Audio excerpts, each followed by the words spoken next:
All right, so Title IX has it's obviously been a big deal over there. They're cutting women's teams, which I don't agree with that. I mean, well, you'd be one of many. Title IX has been a big problem with a lot of colleges across the United States for a long time. well, what's your take on it? I mean, do you agree with the federal? I think that sports are a big business, and I used to work in higher ed at a women's college, and so that wasn't an issue for us because we only had women there that were playing. Yeah. But I think that, again, we go back to the thing that we've kicked around so often is that sports is a big business, and when you get into the college stage, you've got alumni associations who are willing to do whatever under the table to try and get these teams going. And oh, by the way, women's sports just don't need, they're not money makers, they're not necessary. Exactly, Connie, that's a good point. Yeah. No, they aren't necessary, and I think that was the point I was trying to make. No, well, leave it to Eric to come in on that one.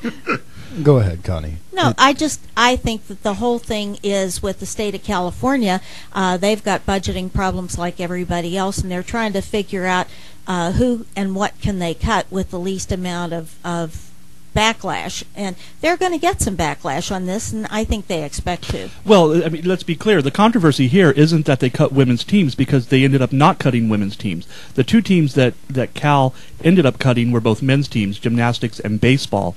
And that's where the controversy lies, because a lot of times what we've seen over the years with Title IX and trying to live up to the standards that Title IX presented is that men's teams are getting cut in order for these universities to stay in compliance, and that's where people get up in arms because they think that's unfair. One thing that I've read that a lot of people are really having an issue with is the fact that they feel that men's teams are being punished in order to keep in compliance with Title IX.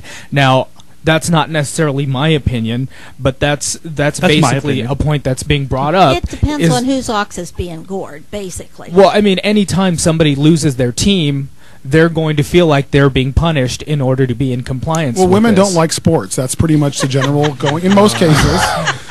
No, but I mean, if you look at percentages, I don't mean all women don't like sports, but in general, there's less interest in the population of women that like sports versus men, and therefore you are punishing men because it can't be a 50-50. Well, there's a difference between liking to watch sports and liking to play sports, you know. And yeah, participation is what I was talking about. All right. Well, I feel the phone calls coming on this one. We have Penny in Nashville, Tennessee, who's listening. Penny, welcome to the show. What are your thoughts? I don't necessarily agree that equality across the board is the way to go. I believe that, clearly in like just, for example, looking at athletics and schools, the money is basically on the male college and high school teams. That's usually where the money is brought in. So if I'm understanding you correctly, you're making this more about making the money as opposed to people that have a genuine talent for playing sports not having that opportunity because they happen to be a woman. Well, I mean, let's just be realistic. I mean, yeah, let's be realistic, Penny. I mean, what you're suggesting is absolutely. I mean, as a woman yourself, you sound like a woman. It doesn't seem. I am a woman. It doesn't seem like you're really favoring your gender with this. Well, as a woman, I do favor equality in many respects because we had to fight for the right to vote. Right. But in reality, there are a lot of issues where it boils down basically to the almighty dollar. And if we can attract more attention and, if we can draw in monetary gains with, by maybe favoring the male sports, then perhaps it'll bring the attention to where, the female perspective can be more noticed. I mean, it boils down to dollars. I completely disagree with you. I do not think that everything should boil down to the dollar, especially whenever you're talking about people's talent.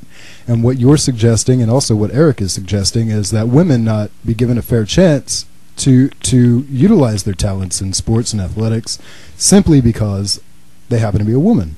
Well, I think part of the other thing is legislating again.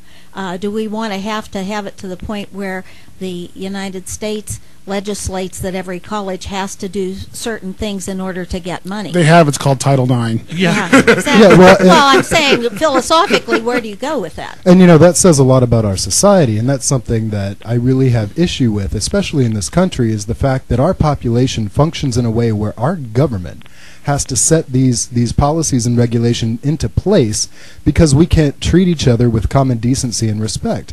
If women want to play and they're athletic and into sports and they qualify and are good enough to form a team that's successful, why simply because they happen to be a woman, why in the world would they not get that opportunity? But that's not really the issue, because I agree with Eric. I think what you're talking about here is the interest level from grade school on up, and we can see that in our Sunday afternoon beer leagues, in bowling leagues. There's a big difference. You can just do an eye test and see that boys are more inclined to play sports, and that's why I think, and I know this is a little unpopular opinion, politically incorrect, that boys and men have been suffering because of Title IX.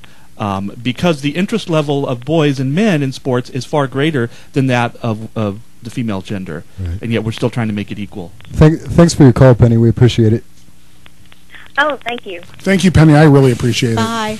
it. Yeah, here's the thing. I mean, we're talking about, this kind of goes into even so much as the affirmative action, where it's like, a certain race wouldn't get the job because they don't happen to be the I think the whole thing is completely absurd. And as adults in this country, trying to be the best nation that we can be, why can't everyone have a fair chance if they are genuinely good enough? Why should we punish them for things they can't help?